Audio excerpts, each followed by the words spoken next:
Olá pessoal, estamos começando mais um Amazônia Interativa, programa multimídia do portal Amazônia.com. Hoje, essa edição está tão especial quanto a data de hoje. Em alusão ao Dia do Índio, em comemoração a essa data de reflexão, nós temos aqui o o titular da Secretaria de Povos Indígenas, Bonifácio José, obrigada por você ter vindo, e o antropólogo Lino João. Gente, muito obrigada pela presença de vocês nesse sábado de Aleluia. Muito obrigada por vocês estarem aqui com a gente, fazer esse Amazônia Interativa super especial. Eu queria começar com o Lino João. Professor, chamá-lo de professor. Professor, essa data, hoje as criancinhas se enfeitam de índio, as pessoas brincam, tem aquela visão folclórica, né? Isso ajuda na conscientização, na reflexão que a data nos pede? Bom dia, Isabel. Bom dia, ouvintes. Bom dia, parentes que estejam por essa Amazônia funda. Bom, a data, o Dia do Índio, é uma data importante, né? Porque é um momento em que nós, sociedade brasileira, nós tomamos uma consciência mais de fato e reverenciamos, comemoramos a presença dos povos indígenas no Brasil, dos cerca de 235 povos que ainda existem hoje no Brasil. Agora, a tua pergunta, respondendo muito objetivamente para a gente poder trocar uma conversa, né? Ela ajuda para a conscientização? Muito pouco. Muito pouco, porque essa comemoração, ela é quase como uma comemoração festiva, folclórica, né? A gente podia lembrar, por exemplo, e vou lembrar muito rapidamente, quando essa data foi instituída, 19 de abril foi instituída como Dia do Índio, isso é em 1940, num congresso no México, e o Brasil reconhece, assume o dia 19 de abril como Dia do Índio, a partir do governo do Getúlio Vargas, em 1943, a proposta, isso está dito lá no decreto presidencial, a proposta é para refletir sobre as condições, os problemas atuais das populações indígenas. E as comemorações tratam os índios como coisa do passado, né? A gente vê as matérias normalmente são feitas, ou as festividades em colégios, por exemplo, falam os índios viviam de tal forma, os índios falavam tal coisa, os índios vestiam. Não, os índios falam, vivem, vestem. Os índios são pessoas e são comunidades, são povos atuais. E nisso o Dia do Índio ele tem deixado escapar um pouco. Ele tem um aspecto positivo, eu volto a dizer, de que faz com que todos nós lembremos que convivemos num espaço, território brasileiro e América Latina como um todo, onde existem vários outros povos diferentes de nós, povos indígenas. Mas essa comemoração ela é quase que folclórica, festiva, sem ser uma comemoração mais de valor da diferença em si. Entendido. E, secretário, o senhor titular da CEIND, né, o que vocês fazem para mudar esse cenário, né, para trazer a reflexão para as pessoas?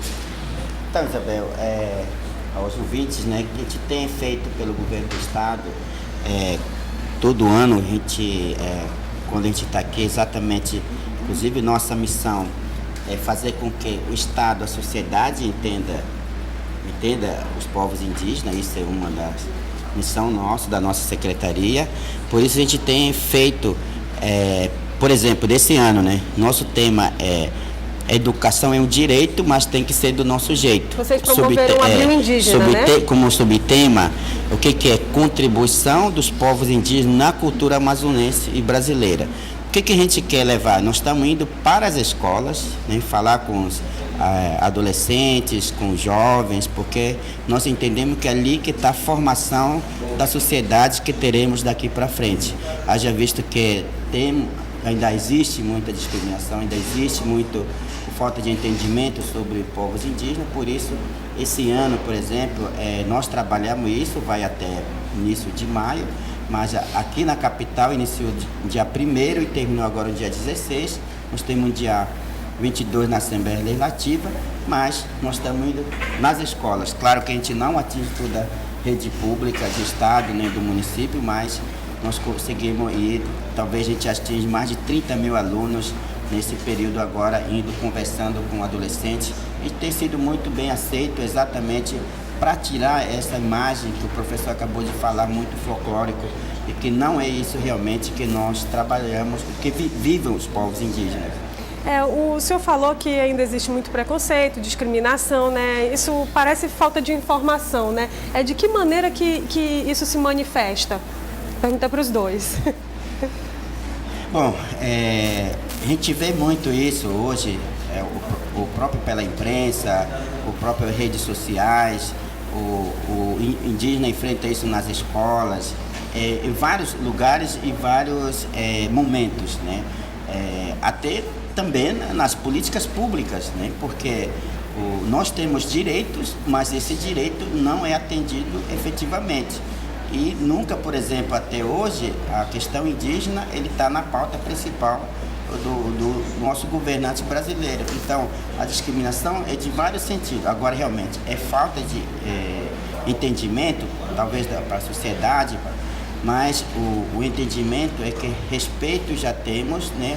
O que precisa ser avançar na questão de atendimento aos direitos que temos como diferenciado. Uhum. Eu acho que o Boni já falou, o Boni, né, o meu amigo Fácil, já falou quase tudo. Eu só lembraria que esse preconceito, ele está na cabeça de nós todos, quer dizer, ele está no senso comum. Nós vivenciamos isso na medida em que, se a gente pensar e o que é que a gente pensa de índio, né? Índio, para a população brasileira no todo, ele é preguiçoso, não trabalha, é sujo, não é confiável, é um cara que não tem muita moral, né? Isso é um senso comum, isso é o preconceito, né? Aqui na Amazônia tem uma forma muito simples, muito nossa de dizer, né? Quando a gente ouve uma pessoa indígena de uma etnia falar a sua própria língua, nós aqui dizemos, e ele fala ruim que só, fala uma língua ruim. Nada, ele fala uma língua boa, que é a língua dele. A nossa língua é boa para nós, ela é ruim para os outros que não entendem. E nós, quando fazemos isso, nós estamos fazendo uma discriminação. O Bonifácio lembrou um outro exemplo que eu acho que é oportuno, é muito bom lembrar. Apesar da Constituição brasileira, das leis nacionais e internacionais garantir os direitos indígenas, esses direitos são sistematicamente negados. E negar os direitos é uma forma de preconceito. Por exemplo, a Constituição brasileira, promulgada em 1988, garante uma série de direitos aos povos indígenas e outras populações diferenciadas etnicamente, como quilombolas, populações extrativistas, populações chamadas populações tradicionais, ribeirinhos, seringueiros, babassueiros, todas essas grandes populações, tanto seja a posse coletiva das terras, educação diferenciada, saúde específica, mas, no entanto, esses direitos são sistematicamente negados. Existe no Congresso uma iniciativa de vários deputados e senadores de alterar a legislação, retirando os direitos conquistados ao longo da história pelos índios. A tentativa de retirar os direitos significa dizer desqualificar os povos indígenas do que eles têm de próprio, a sua própria cultura e o direito de ter a sua cultura. Isso é discriminação, isso é preconceito. E vem repetindo uma coisa que vem sendo praticada ao longo da história, né? Que vem o Marquês de Pombal, né? Getúlio Vargas, né? Tu vem descaracterizando, né, as populações indígenas. Agora, a gente pensa que a maioria das pessoas pensa que os índios vivem daquela maneira meio rude, né, selvagem, né, bastante rústica, mas a gente sabe que não é bem assim, né? Secretário, o senhor também é indígena, né? O senhor é da etnia Baniwa, se não me falha a memória, né? Como é que vivem os índios no interior? Eles têm internet, veem televisão? Fala pra gente como é que é o modo de vida do indígena no interior. Eu tenho falado, inclusive, desse formato, inclusive, né, uma das questões, uma vez a gente discutindo, porque no relatório mundial que se discute as coisas, no relatório do Banco Mundial, estava escrito lá que índios estava entre os pobres e miseráveis, né? E se perguntava qual é o critério para classificar índio no meio dos pobres e miseráveis. A questão é que, assim, quem vive na aldeia, por exemplo, ele pode não ter os bens materiais, equipamentos tecnológicos, mas ele está no espaço dele, onde é a vida dele, onde nasce, tem sua história e vive daquele jeito. Então, assim, quem vê do ponto de vista materialista, aquilo realmente pode ser que não esteja bem. Se não tem internet, se não tem televisão, parece que é outro mundo, mas na verdade não é. Inclusive eu tenho falado, tecnologia, são cultura dos brancos também? Não, é algum cientista que descobre e ele é utilizado pela sociedade. Então, não é cultura. Agora, se tu falar, por exemplo, uma cultura baniwa, usa panela de barro, todos os baniwas sabem fazer aquilo ali. Né? Os baniwas sabem fazer canoa, remo. Então, isso é a cultura deles, porque não é só um baniwa que fazem. Então, são coisas que eu tenho falado e viver na aldeia. A gente tem conversado muito assim, de quem que está bem na aldeia. É quem tem roça, é quem tem canoa, é quem tem peixe para comer. Está ali. Né? Claro que hoje em dia a gente também necessita de roupa, a gente necessita colocar o filho na escola, porque temos que viver a sociedade que está envolvida com a gente. Né? Precisamos entender melhor a sociedade para a gente também se defender na nossa região. Então, isso que é vida. E outro, como o professor falou ainda há pouco, essa questão mais folclórica, o índio não fica pintado o dia inteiro na aldeia dele. A questão de pintura é momento de festa, é momento de festejo ou de cerimônia especial, por isso que tem pinturas diferentes, mas o índio não está pintado o dia inteiro na aldeia, no mato, onde ele estiver. Então, isso que é equívoco, realmente, e achar que o índio está lá pintadinho, está lá com pena na cabeça, isso não existe, não. Secretário, e qual é, curiosidade minha, tem algum costume, assim, muitos costumes a gente sabe que já foram perdidos, né? Mas tem algum costume assim que o seu povo mantém? Tem alguma festa, algum ritual, alguma coisa assim que o seu povo mantém? Bom, nós, baniwa, nós entendemos que mantemos 98% da nossa cultura. Então, talvez perdemos 2%, porque a força da igreja, da sociedade como um todo. Mas a maior parte nós mantemos. Primeiro é a nossa língua, né? Nossa língua, nossa cultura, nossa história, né? Nossa viver. Eu falo baniwa. Por exemplo, minha mãe não fala português, mas ela lê e escreve baniwa. Meu pai também. Né? Então, eu leio, eu escrevo a baniwa também. Então, assim, a gente entende que a gente preserva bastante essa parte. Claro, tem partes que nós perdemos e deixamos de fazer, mas baniwa hoje tem os que são ligados à igreja católica, à igreja evangélica, e os que são propriamente vivem na cultura, mas existe, mesmo sendo católico ou ligado à evangélica, a cultura é muito forte e continuamos vivendo com isso. Interessante. Que é o mesmo que acontece com a gente, né? A sociedade, que eu digo a sociedade brasileira, nós estamos em constante mudança. Né? O Bonifácio dizia, né? Os baniwa retêm ainda hoje 98% da sua cultura e perderam 2%. Essa perda significa dizer a partir do contato entre povos que sempre ocorre. Por exemplo, nós dois estamos usando aqui uma calça que não é uma calça brasileira. E nós perdemos a cultura brasileira. Isso é comum, né? Todas as sociedades elas têm esse processo de empréstimo cultural, de trocas culturais. Quer dizer, um outro preconceito é a gente querer que exista o índio puro, que é esse índio que o Bonifácio falou, né? De pena de arara na cabeça, andando pelado, andando nu no meio do mato. Isso é um estereótipo criado na nossa sociedade pelo nosso preconceito. Todos nós temos essa troca. E na medida em que a gente tenha mudanças culturais, não quer dizer que a gente deixe de ser índio. Os baniwa, então, usando a palavra do Bonifácio, 2% já perderam a sua cultura original em função dos contatos. Então quer dizer que os baniwas são menos 2% do que índio puro? Não, isso é um preconceito danado. Os baniwas são índios efetivamente indígenas na sua cultura, uma cultura que tem contato. Nós temos muita coisa no nosso universo vocabular, nos nossos hábitos, nós falamos e exercitamos coisas, por exemplo, de inglês, francês, árabe, e nem por isso nós deixamos de ser portugueses, né, e por origem. Né? Lino, você é professor da Universidade Federal do Amazonas, né?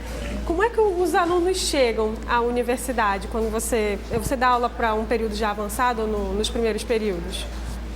Então, nos dois, eu dou aula tanto nos primeiros períodos. Então você pega os alunos quando eles estão bem crus, né?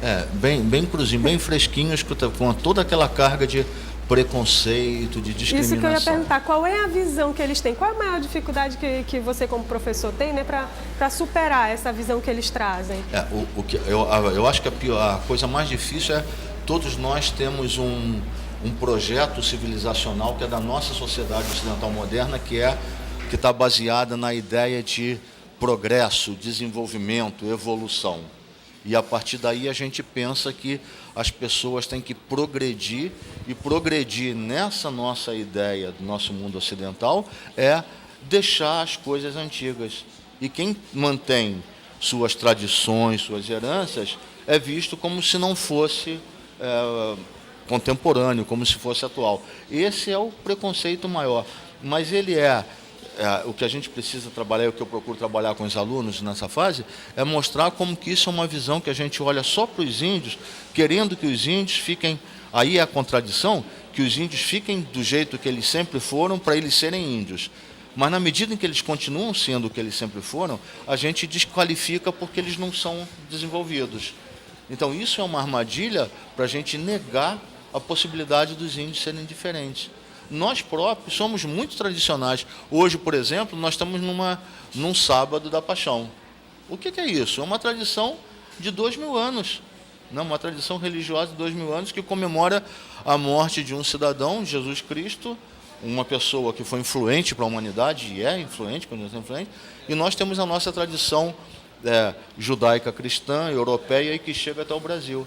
Então nós temos esse enorme preconceito. Então a coisa mais difícil ali no primeiro momento é fazer com que os alunos eles percebam que toda aquela visão que tem contra índios, contra negros, contra ciganos, é fruto de um preconceito da nossa sociedade que exclui a possibilidade da outra cultura, da existência de uma cultura diferenciada. Agora a pergunta para os dois quando que o índio passou a ser respeitado pela sociedade, pela justiça, pela Constituição brasileira? E se ele é respeitado hoje? Bom, acho que já conversamos aqui, no nosso entendimento, né, porque a partir talvez do entendimento de que o índio é ser humano, né? Claro que na medida que se coloca isso para a sociedade, e a representação da sociedade, por exemplo, no Congresso, aprovar um direito indígena, nós entendemos que ali passa a ter um respeito em relação à nossa diferença como somos. Portanto, esse respeito, esse direito precisa ser efetivado, mas isso já a partir do próprio Estado, talvez, ou próprio povos indígenas, para que um dia a sociedade consiga entender.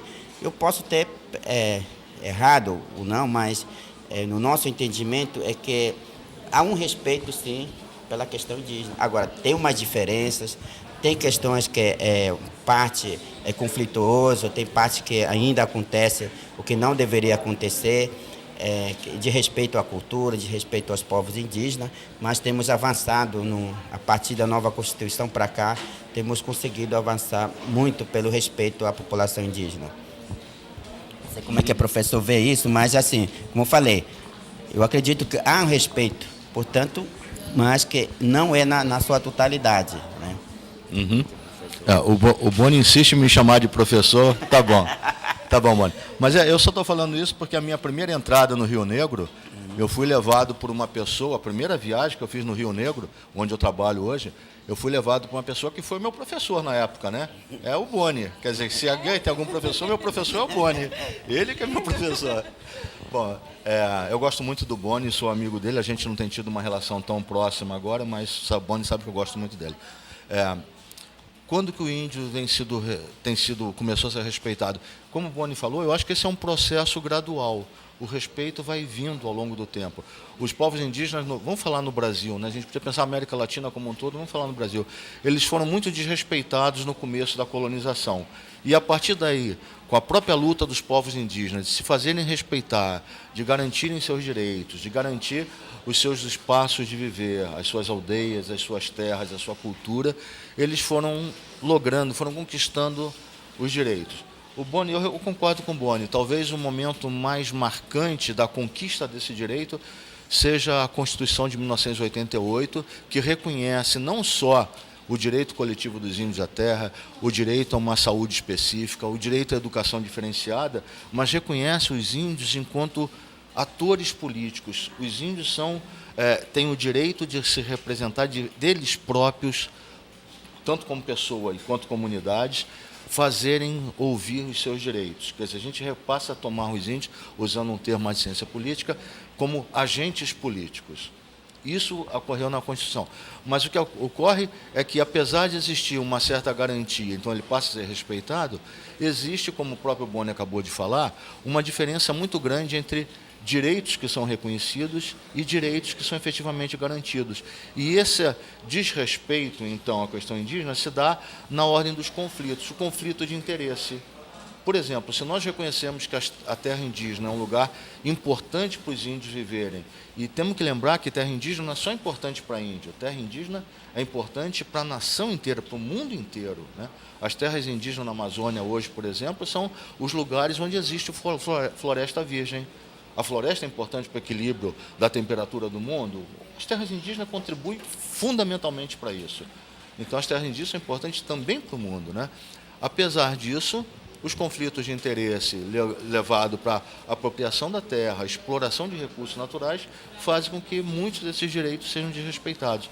Então, os índios são a garantia dos direitos, né? O respeito, como você perguntou, vem acontecendo ao longo do tempo.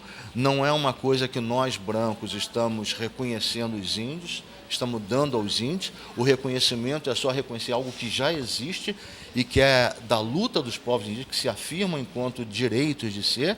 Agora, nossa conversa aqui é uma conversa muito rápida, né? Se a gente tivesse tempo para polemizar, eu diria que os índios passaram a ser respeitados ano que vem. Ou seja, eles não são respeitados, porque são sistematicamente violentados na sua condição de vida, nos seus direitos. E isso mostra que a gente respeita mais ou menos, respeita até a medida que o interesse do branco não é contrafeito. Quando existe uma contraposição de interesse, tem mais peso o interesse do branco e se nega. Um caso simples, só para a gente lançar polêmica para uma outra vez. Construção da usina de Belo Monte. Aquilo ali está claro, o interesse de sociedade brasileira produzir energia para explorar minério, alumínio para exportar. E os povos indígenas? O direito deles à terra está sendo negado. Então, eles são muito desrespeitados ainda hoje. Isso, Lino, você realmente nos provoca, como a gente estava falando aqui antes do programa começar, o Lino ele provoca a gente a refletir a respeito do que ele fala. Mas, por falar em terras indígenas, o Portal Amazônia publicou durante toda essa semana um especial sobre a Amazônia indígena. Vocês devem estar vendo aí agora a matéria que a gente fez. Vocês estão vendo aí a matéria que a gente fez a respeito das maiores terras indígenas. Essa daí é uma das matérias. Nós fizemos outras a respeito de línguas indígenas, a respeito de povos indígenas. Olha aí. Mais de 90% das terras indígenas do Brasil estão na Amazônia. Vocês têm aí, se eu não me engano, são as 10 maiores. Fui eu que fiz a matéria. Olha aí, vocês estão vendo. Sobe, sobe. São quase 500 áreas indígenas. A maior, ela é interestadual, ela está entre o Amazonas e Roraima, que é a terra Yanomami, né, com 9 milhões de hectares, olha só. Ficou muito boa, se fosse vocês eu corria lá, depois do Amazônia Interativa, né, para acessar e ler essas matérias. Nós ontem também publicamos um relato do sertanista Wellington Figueiredo, muito bonito. O relato, se fosse vocês, eu não deixaria de ler, tá? Então, voltando aqui, a gente falou de terras indígenas, né? Eu queria me aprofundar um pouquinho, o nosso tempo é curto, o programa já está para terminar, mas eu queria me aprofundar um pouquinho a respeito do benefício da demarcação das terras indígenas para os povos indígenas. Bom, primeiro ponto da demarcação de terra é que, por isso o índio fala assim, né, mãe terra, né, porque não tem como discutir alguma coisa pelo futuro dos povos indígenas sem a terra. Para nós principal é terra. Então, demarcando significa que a partir dali possa se discutir outros assuntos para a vida dos povos indígenas. Do ponto de vista a respeito? Não, eu ficaria nisso mesmo. E só lembraria, por exemplo, que a gente tem na Amazônia, você citou várias terras indígenas, na Amazônia a gente tem alguns exemplos muito importantes como os índios mostraram a importância da terra, onde eles próprios fazendo a demarcação da sua terra, né? Os índios Culina, na região do Rio Juruá, quando fizeram a autodemarcação, os povos do Alto Rio Negro, quando o Boni participou também da demarcação da terra Alto Rio Negro, os próprios índios tomando o papel do Estado, quer dizer, fazendo aquilo que caberia ao Estado, e o Estado, por sua inaptidão, não faz, os próprios índios demarcando a terra. A terra é fundamental, eu volto a dizer, não só para os índios, é um equívoco pensarmos que a terra é importante só para os índios. De imediato para os índios, mas para todos nós as terras indígenas são fundamentais, porque são elas que garantem a condição de vida na Amazônia. Queria convidar os nossos espectadores e os internautas para participarem do projeto Minha Amazônia, um projeto fotográfico onde você marca as suas fotos com a hashtag Minha Amazônia nas redes sociais ou então manda para o nosso e-mail minhaamazônia@portalamazônia.com. Nessa edição, o Portal Amazônia quer saber como é que está sendo a sua Páscoa. Como é que está sendo a sua Páscoa na Amazônia. Mandem as suas fotos, marquem nas redes sociais, no Facebook, no Twitter e no Instagram. Mandem para a gente que as melhores fotos serão publicadas essa semana. Infelizmente, o nosso tempo é curto e eu queria que vocês fizessem as considerações finais. 1 minuto para cada um. Ok, muito obrigado à Rede Amazônica, né, o Portal Amazônia.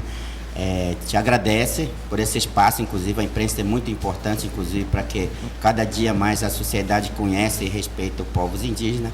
Por isso nós somos gratos por isso e hoje o dia que tem que refletir e nós estamos aí com esse papel de levar isso para a sociedade, também levar esse respeito ao nosso povo. Muito obrigado.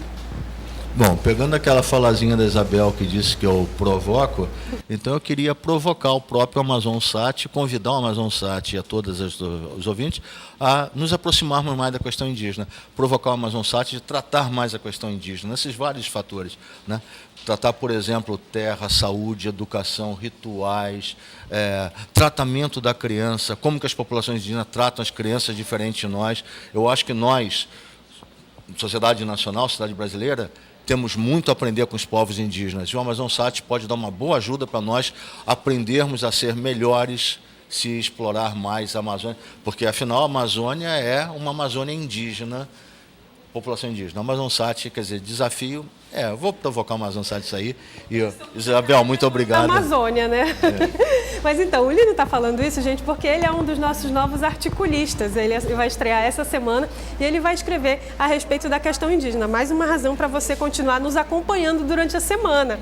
Porque, infelizmente, quase tudo que é bom dura pouco. E esse Amazônia Interativa chegou ao fim. Eu agradeço a audiência de vocês, agradeço a participação dos nossos convidados. É sempre muito bom tê-los aqui. Vocês têm espaço garantido no portal amazônia.com, gente. Muito obrigada pela audiência de vocês. Continuem nos acompanhando pelas redes sociais. Estamos no Facebook, Twitter e Instagram. É só procurar Portal Amazônia, tudo junto. Leiam as nossas matérias, mandem as suas perguntas, façam as suas sugestões. Nós estamos esperando. Gente, muito obrigada. Tenham uma semana maravilhosa e feliz Páscoa.